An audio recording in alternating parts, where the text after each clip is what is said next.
Alrighty. Good afternoon, good morning, or good evening, whatever time of day it may be. Today's little lecture is hopefully just a short one looking at big businesses, which is 9.2 in on our textbook. Basically, what we're doing here is introducing some of the basic ideas of what's going on in the Industrial Revolution for the corporate innovations. So the previous chapter, 9.1, was about inventions, which we looked at the virtual museum project. This is kind of going into, okay, how do businesses organize? Because we're not only seeing technology innovate, we're also seeing how organization innovates as well. You can have the greatest technology in the world, but if you don't have a way to mobilize it, organize it, it doesn't really matter in the grand scheme of things. So scrolling on through. So our learning objectives with this unit as a whole is to analyze different management innovations that businesses use to increase profits. We're going to look at the public debate over pros and cons of big business. This might be a debate that is ongoing. There's still these questions being asked today, especially with regards to tech companies. How much power should a company have over its consumers and in relation to the government and the people and whatnot? So a lot of these questions, I'm going to be talking about them in a historical context, but they're still going to reign true for what we're looking at today even. And then we're also going to look at explaining how the government took steps to block abuses of corporate power. Just kind of a laundry list of things. Now we've got a number of key terms here. As always, there's a Quizlet link for them, just to kind of show you what that looks like. If you click on it,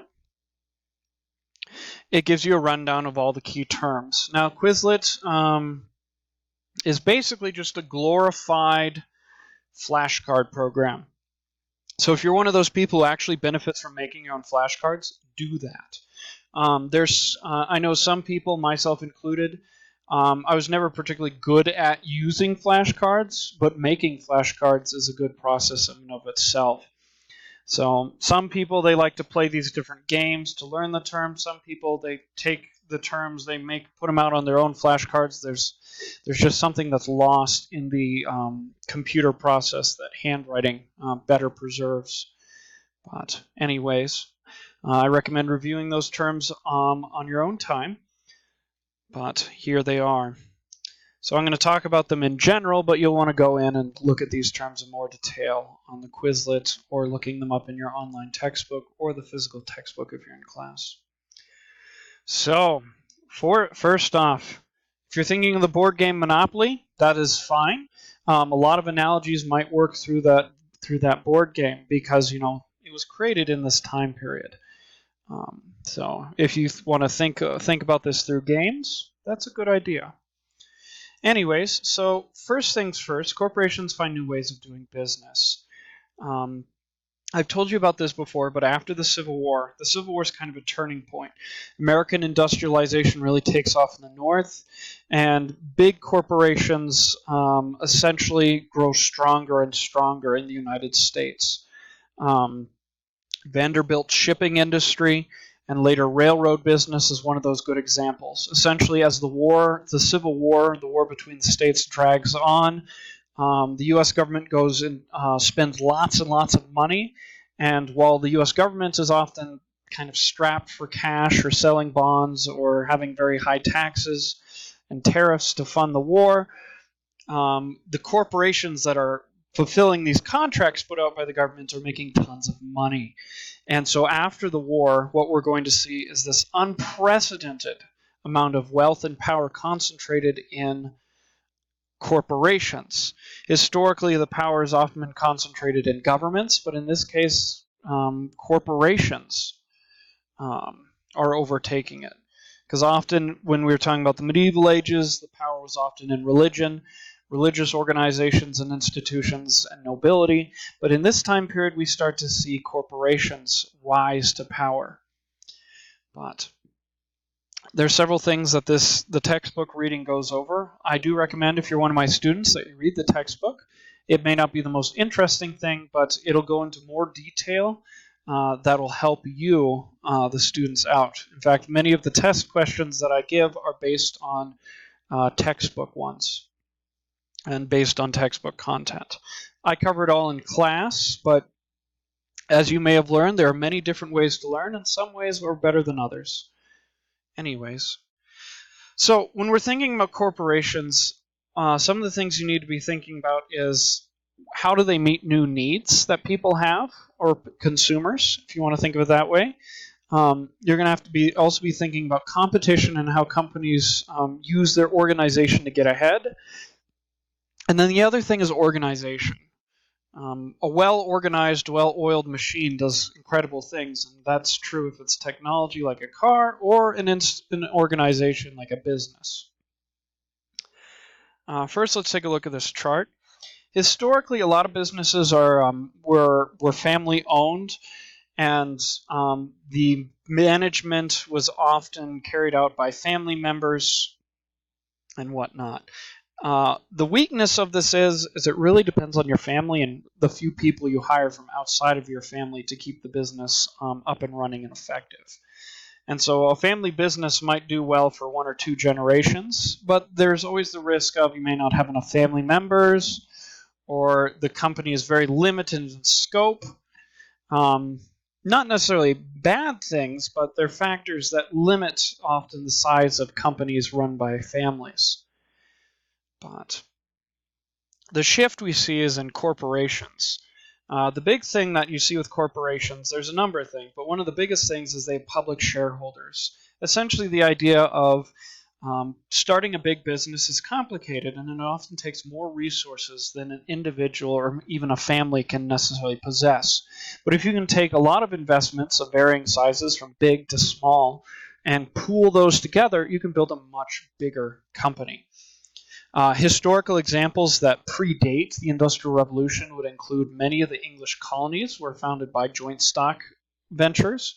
Or if you want to talk about the most successful corporation before the Industrial Revolution, the British East India Company is a fine example of that.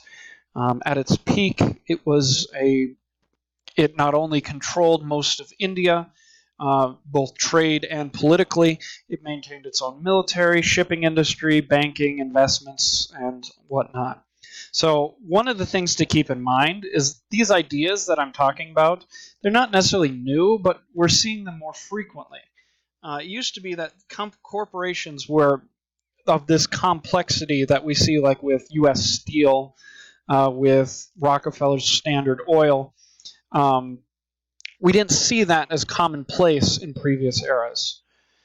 Anyways, so more money to work with through shareholders. And then often the company is run by a board of directors or a group of people who help guide the company. And the advantage with this is one person can make decisions faster than a group, but that means you can also make bad decisions more quickly. Um, Whereas a board of directors, you can bring different specialists in, you can bring different people, and this kind of board setup balances out some of the more eccentric or risky behavior someone might take as an individual. Now, managers are hired by the board of directors, and these are the people who oversee the day-to-day operations.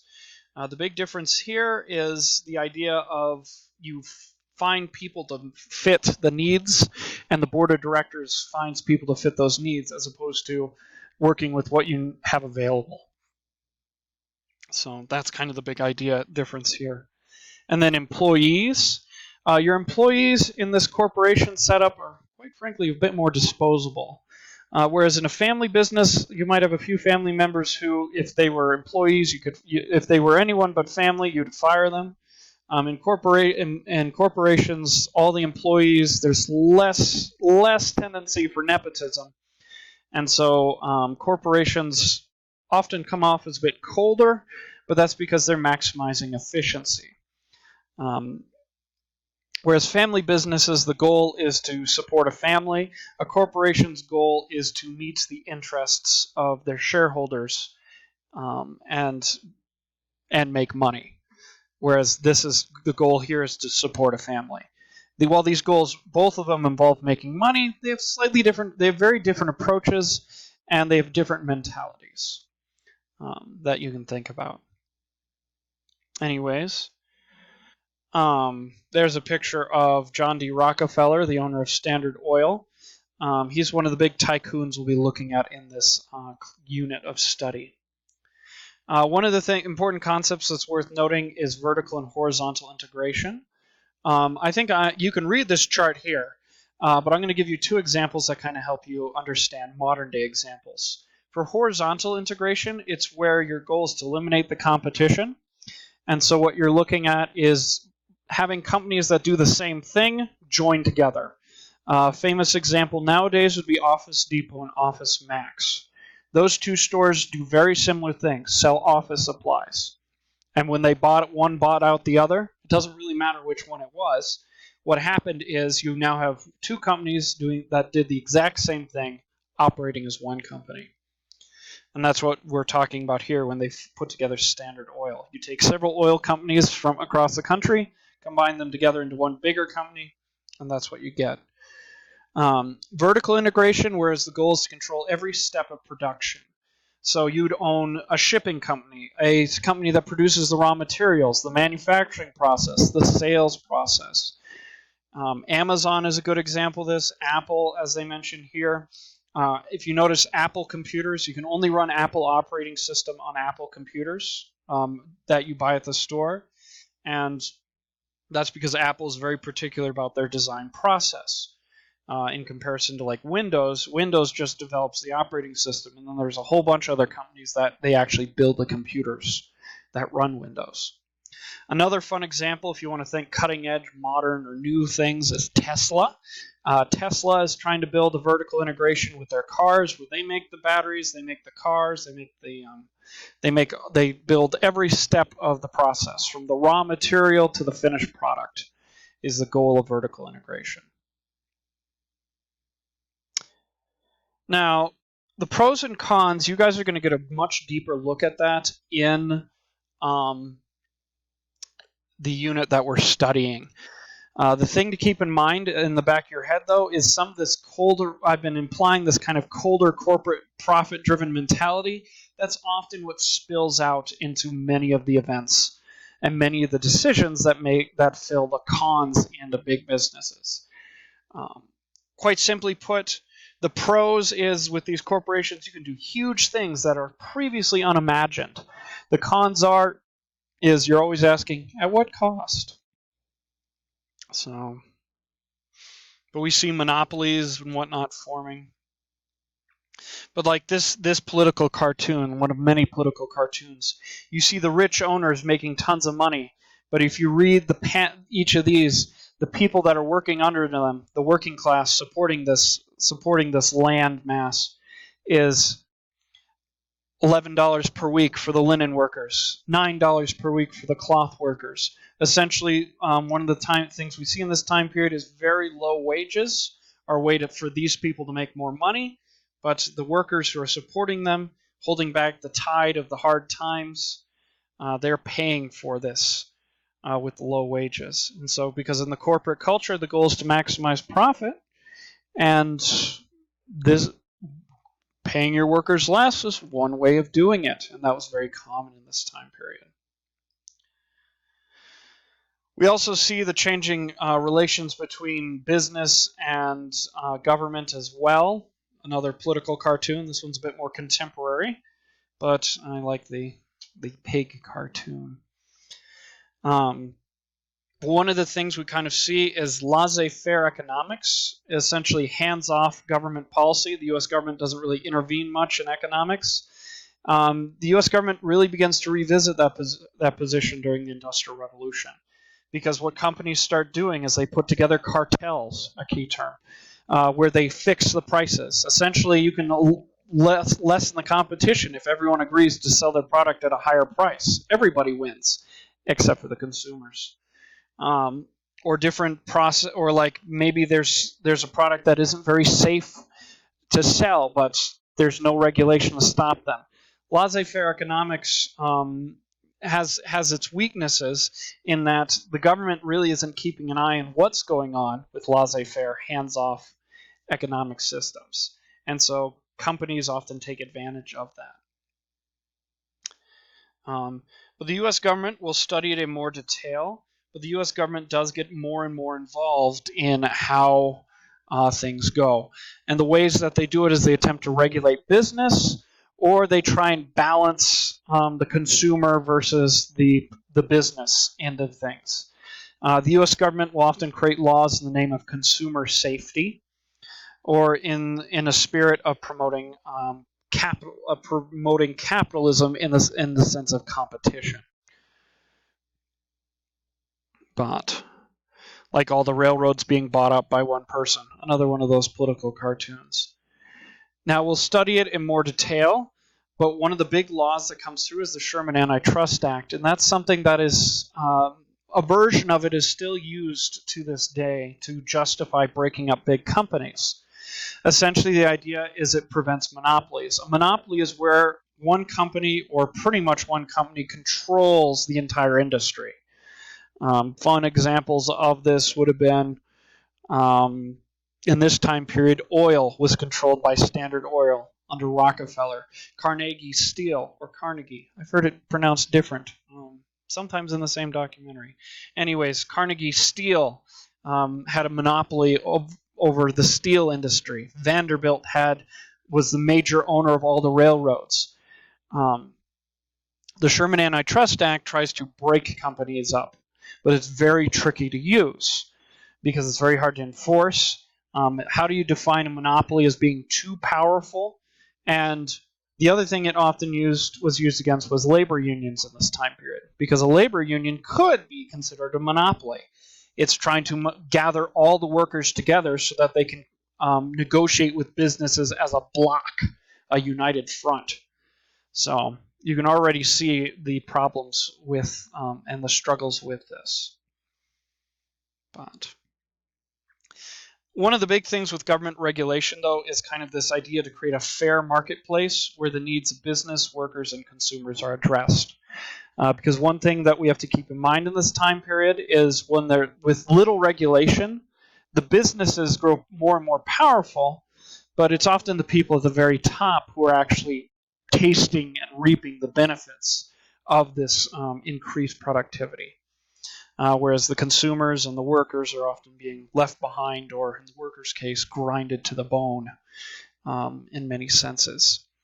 But in this unit, we'll take a very good look at these key terms. We'll look at how governments at the city, state, and federal level tried to regulate business and tried to make essentially what I like to call this unit is improving the Industrial Revolution. We have this incredible era of innovation, growth, and what happens in this era, which is often called the progressive era, we see people beginning to say, well, if this is what prosperity is, how can we make it so that more people are benefiting from the gains of American genius and ingenuity? So that's all I've got for this one. I recommend you take notes. I recommend you study those notes.